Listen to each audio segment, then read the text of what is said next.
not surprised that the major energy today is the same as yesterday. The heart of the matter is really the King of Cups. It's all about reining it in. Not reining it in like I mentioned yesterday, where you're reining it in to the point of obliterating yourself and your identity and your authenticity, but having that sense of personal control over your emotions, so you're not swayed by your fears and you're not swayed by the energy of others around you. So it's all the road to authenticity and being able to express ourselves in as authentic and as co-creative with the universe as possible.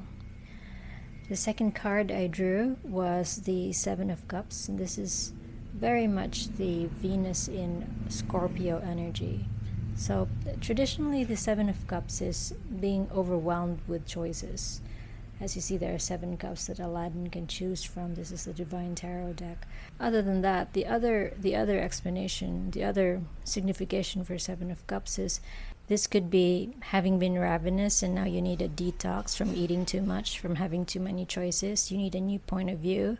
You need to touch grass or go somewhere different in order to a change in palette.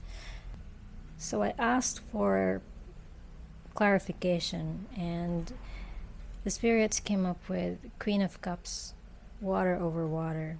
Earlier that was water over air. So King of Cups is your intellect and your emotions working together, and Queen of Cups is your emotion. There is a level of contentment in the Queen of Cups where she is content enough to be unswayed by the ripples of the universe, or the ripples of the events that are taking place around her. And because you're in a state of contentment and confidence, this is where new projects, new ideas can come to life. Very much the Ace of Cups. The Ace of Cups embodies the power of the entire suit of water, which is the Cups energy of Cancer, Scorpio, and Pisces. So there's water energy. It's flowing. It's as vast as the ocean.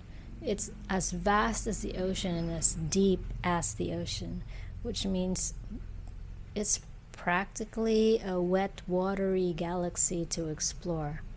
The sky's the limit, or the water's the limit. Really, the depths of the sea, how far can you go? There is so much to explore there. All of which are available if that level of contentment and confidence is reached with the Queen of Cups. Very much the divine feminine energy, the energy that doesn't pursue but instead receives and co-creates with the universe. That is what it's trying to tell me here. Let's see what kind of other astrological aspects that come out of this. Well, definitely we still have a stellium of planets over at Pisces. We have Chiron moving to Aries from Pisces, its Gandanta, by May 4th, 2025, where it will stay for the next 4 years. And then we also have the Sun, that's now about, maybe it was 3 degrees yesterday, so it should be about 3-4 degrees in Aries by now. This is the Chiron, the upcoming Chiron and Sun in Aries energy of fighting for the right to be you, fighting for, yeah, exactly, being unabashed about being yourself, expressing yourself, going after what you want, expressing your fifth house. Fifth house of your birth chart is where your talents lie. The gifts from your past life come out there. Gifts from good karma from your past life is expressed in the fifth house, especially if you have planets there. It's also the house of pleasure. because if you do what you like, you derive pleasure from it naturally. That's what it all means, right?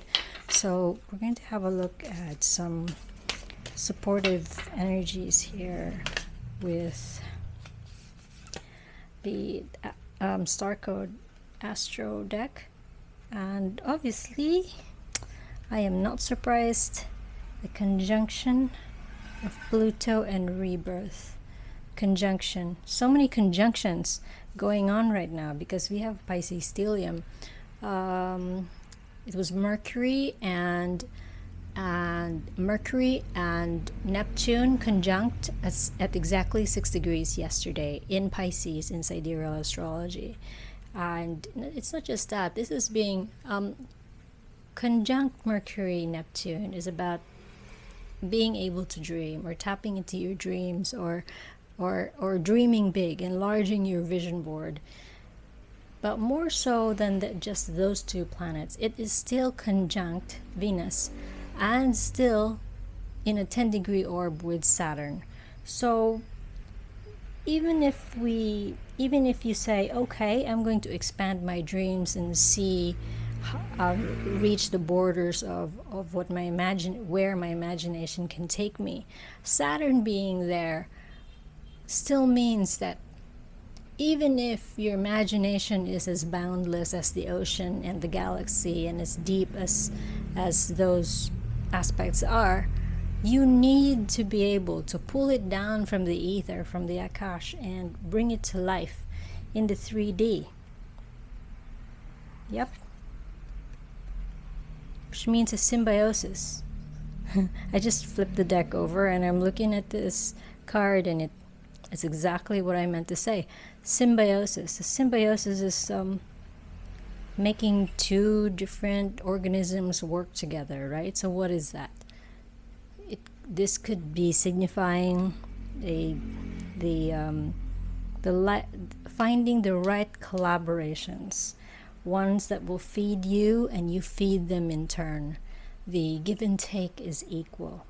Happy partnerships. Yes, second house resources.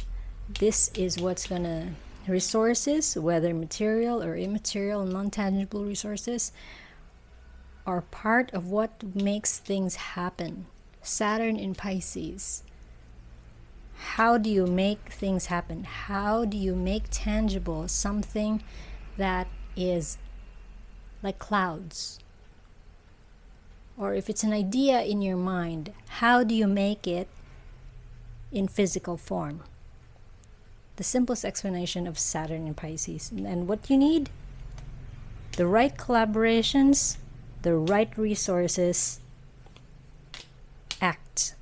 action, Aries, the will to do so, the determination to do so, because you've got the initiative to work on that initiative.